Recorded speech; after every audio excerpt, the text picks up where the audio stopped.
அது மட்டும் இல்லாமல் நான் லாஸ்ட் டைம் சொன்ன மாதிரி இந்த இடத்துல வந்து நான் நின்று பேசுறதுக்கு முக்கியமான காரணமாக இருப்பது சிசிவை இலங்கை திருச்சபை வாலிபர் இயக்கம். ஸோ இலங்கை திருச்சபை வாலிபர் இயக்கத்தை பற்றி அறியாதவர்களுக்கு சின்ன ஒரு பிரீஃப். இலங்கை திருச்சபை வாலிபர் இயக்கம் வந்து பிஷப் சிங்கோலா சொல்றதை பற்றி பார்த்தா யூத் ஆர்ம் ஆஃப் டயசிஸ் அப்படின்னு சொல்லுவார் பிஷப். ரொம்ப ஆசையா சொல்லுவார் அந்த விஷயத்தை எனக்கு ரொம்ப பிடிச்ச ஒரு விஷயம் யூத் ஆர்ம் அப்படின்னு சொல்லுவார். ஸோ இலங்கை திருச்சபை வாலிபர் இயக்கமாக நாங்கள் 85 வருட காலமாக வாலிபர்கள் மத்தியில் தங்களுடைய வார்த்தை பகிர்ந்து கொள்வது மட்டும் இல்லாமல் அனைத்து காரியங்களை செய்து கொண்டு வருகிறோம். இந்த வருடம் நாங்கள் 85வது அனிவர்சரி செலிப்ரேட் பண்ணி கொண்டிருக்கிறோம். அது மட்டும் இல்லாமல் அநேக வாலிபர்களை கத்தருக்குள்ளாக வார்த்தையை பகிர்ந்து கொள்வதற்கும் தங்களுடைய வார்த்தையை வாலிபர் மத்தியில் பகிர்வதற்கும் அநேக காரியங்களை மேற்கொண்டு வருகின்றோம். இந்த வருடம் நமது இந்த சிசிஎன் டைப்பிக்காக இருக்கட்டும், ஏப்ரல் மாதம் சிசிஎன் கான்ஃபரன்ஸ் வந்து அநேக வாலிபர்கள் பார்க்கிறோம். அதே மாதிரி அநேக காரியங்களை வாலிபர்கள் மத்தியில் செய்து கொண்டு போகிறோம். இன்றைய நாளில் இந்த கொடி வாரத்தின் தீம் அப்படின்னு சொல்லி பார்க்கும்போது 99%, அழகாக சொன்னாங்க அந்த பிரீஃப்ல. 99% அனைவருக்குமான அரவணைப்புகளை இந்த தீமை கமிட்டியா நாங்கள் வெளியில போயிட்டு ஃபர்ஸ்டா திங்க் பண்ணும்போது நம்ம இந்த வருஷத்துக்கான வாலிபர்களுக்கான தீமை எப்படி போடுவோம்னு சொல்லி யோசிக்கும் போது இதே ஆலயத்தின் வாலிபர் ஒருவரால் முன்வைக்கப்பட்ட தலைப்பு தான் 99% அனைவருக்குமான அரவணைப்பு. ஸோ இந்த அனைவருக்குமான அரவணைப்பு அப்படின்றத ஏன் நாங்கள் இந்த வருஷம் சூஸ் பண்ணோம் அப்படின்னு சொல்லி சொன்னோம்னா, லாஸ்ட் இயர் நான் இதே இடத்துல வந்து கர்த்தருடைய வார்த்தையை பகிர்ந்து கொள்ளும்போது ஒரு இன்னொரு தலைப்புல பேசினோம். பாலம் அமைப்போம் பாதை அமைப்போம் அப்படின்ற ஒரு தலைப்புல கர்த்தருடைய வார்த்தையை பகிர்ந்து கொள்ளும். ஸோ இந்த பாலம் பாதை அமைத்த நாங்கள் எவரும் விடுபடக்கூடாது என்ற ஒரு நோக்கத்தினால் இந்த தலைப்பு வச்சுனாங்க. நம்ம பாலம் அமைப்பு பாதை அமைப்பு கர்த்தருக்கான பாலத்தை அமைக்கும் போது எவரும் விடுபடக்கூடாது என்ற நோக்கத்தில் நாங்கள் தீமை இந்த வருஷத்துக்காக ரெடி பண்ணோம்.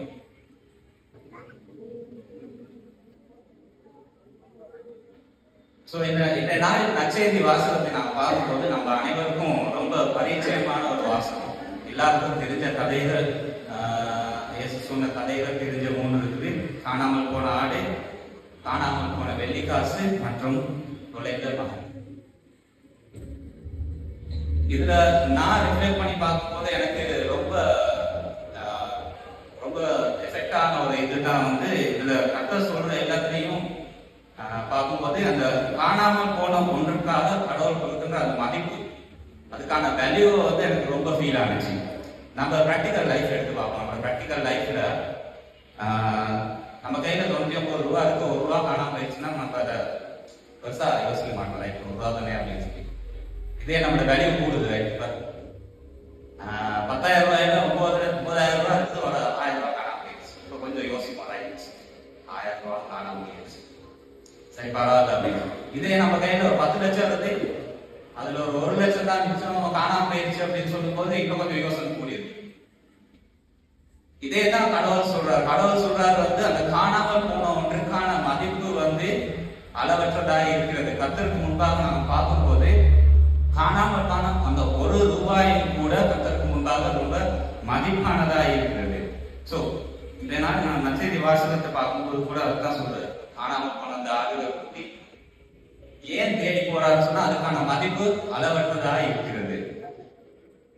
நாங்கள் எங்களது வாழ்க்கையில எங்களோட ஃபேமிலியா இருக்கட்டும், வேலை செய்யற இடத்துலயா இருக்கட்டும், அல்லது சர்ச்லயா இருக்கட்டும், அந்த காணாமல் போன ஒரு ஆட்டுக்காக நாங்கள் தேடுறதுக்கு ஆயத்தமா இருக்கோம். அதுக்கான மதிப்பை கொடுக்கறதுக்கு நாங்கள் ஆயத்தமா இருக்கிறோம். கர்த்தருக்கு முன்பாக வந்து அனைவரும் மதிப்புள்ளவர்களாக இருக்கிறார், அனைவரும் ஒரே மதிப்புள்ளவர்களாக இருக்கிறார். ஸோ நாங்கள் அந்த காணாமல் போன ஒரு ஆட்டை வந்து எந்த இடத்துலையும் விட்டு கொடுக்காம தேடுவதற்காக கர்த்தர் இந்த இடத்துல எங்களுக்கு அழைத்திருக்கிறார். அதே மாதிரி நாங்க எசேக்கியேல்ல ஒரு அழகான பைபிள் வசனம் இருந்துச்சு. நானே நாடுகளை விசாரித்து அதை தேடி பார்ப்பேன் என்று சொல்றாரு. கர்த்தர் சொல்றாரு அந்த காணாமல் போன ஒரு ஆட்டை வந்து நானே தேடி பார்ப்பேன் அப்படின்னு சொல்லி சொல்றாரு. நாங்களும் ஒரு ஆலயத்தின் குடும்பமாக ஒரு கடைக்காக நாங்கள் அந்த காணாமல் போன ஒரு ஆட்டை தேடுவதற்கு ஆயத்தமாக இருக்கிறோமா என்று அழைக்கப்பட்டவர்களாக இருக்கிறோம்.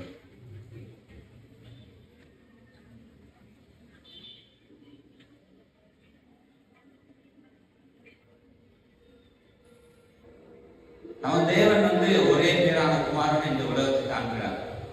உலகத்துக்கு அனுப்பினதுக்கான ஒரு முக்கியமான காரணமாக இருக்கிறது மக்களுக்கான பாவம் மன்னிப்பை அளிப்பது. அது மட்டும் இல்லாம கர்த்தர் அனுப்புவதற்கான இன்னொரு முக்கியமான காரணமாக நான் நினைக்கிறது வந்து பலரை கர்த்தரை மகிமைக்கு கொண்டு வருவதற்காக. கர்த்தர் வந்து தங்கள் ஊழியத்தை ஆரம்பித்த பிறகு இன்ட்ராக்ட் பண்ண ஒவ்வொரு ஆட்களையும் நீங்க தேடி பார்ப்பீங்களா? அந்த பைபிள்ல சமூகத்துல ஒதுக்கப்பட்டவர்களாய், சமூகத்தால் வெறுக்கப்பட்டவர்களாய், சமூகத்துல சேர்த்து கொள்ளப்படாதவர்கள் அனைவருடன் இன்ட்ராக்ட் பண்ண.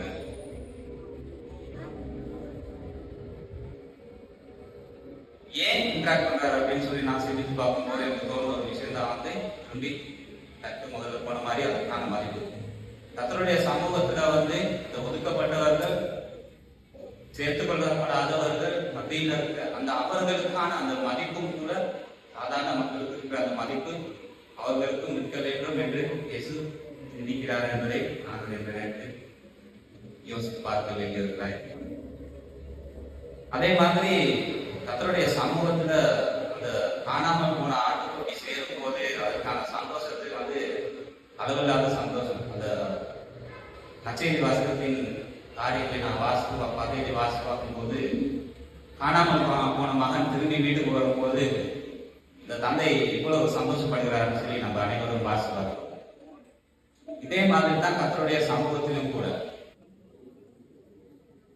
அந்த காணாமல் போன ஒரு ஆட்டுக்குட்டி வந்து திரும்பி கிடைக்கும் போது கர்த்தருடைய சமூகத்துல அநேக சந்தோஷம். அந்த சந்தோஷத்தை நாங்கள் ஏற்படுத்துவதற்கு இந்த நாளில் ஆயத்தமாக இருக்கிறோமான்னு பார்க்க வேண்டும். இந்த காணாமல் போன ஆடு வந்து மேய்ப்பனுக்கு கிடைக்கும் போது மேய்ப்பன் அந்த ஆட்டை போட்டு அடிக்கல, நீங்களா போல மற்ற ஆடுகளோட இருக்க வேண்டியதா அப்படின்னு சொல்லி அந்த ஆட்டை என்ன பண்றாரு?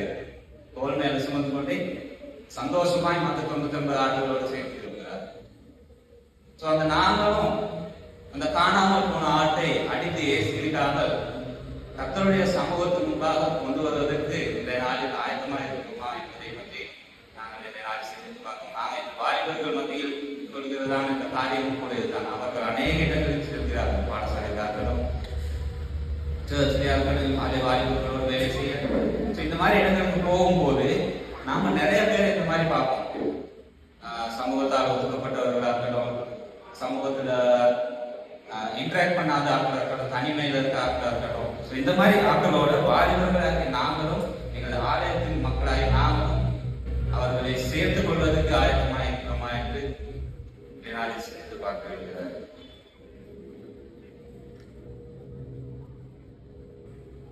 கர்த்தருக்கு பிரியமானவர்களே, இந்த நாளில் நமது குடும்பத்தினாக இருக்கட்டும், சர்ச்லையா இருக்கட்டும், சர்ச் வந்து சைலண்டா இருக்க போற நிறைய பேர் இருக்காங்க. அந்த மாதிரி ஆட்களாக இருக்கட்டும் நம்ம சேர்த்து கொண்டு கர்த்தருடைய வார்த்தையை பகிர்ந்து கொள்வதற்கு நான் இந்த நாளில் ஆயத்தமாக இருக்கிறத பற்றி சிந்தித்து பார்க்கிறோம். எல்லாரும் தேவனுடைய கண்களை விலைமதிப்பற்றவர்கள். அவர்களுக்கான மதிப்பு எல்லாருக்குமான மதிப்பும் அவர்களுக்கும் இருக்க வேண்டும். தேவன் வந்து தேடுகிறவராய் இருக்கிறார். அவர் ஒரு நாளும் யாரையும் ஒதுக்காதவராய் இருக்கிறார். நாங்களும் இன்றைய நாளில் குறைந்து போன ஒருவரை தேடி செல்ல அல்லது இந்த சமூகத்தில் ஒருவரை ஒதுக்காமல் இருக்கிறதுக்கு ஆயத்தமாய் இருக்கிறோமா என்று சொல்லியிருக்கிறார்.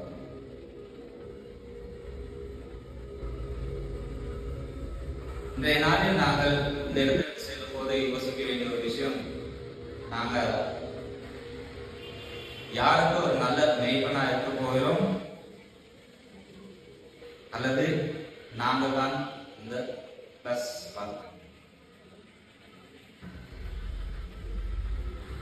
நான் தயாரித்தார்.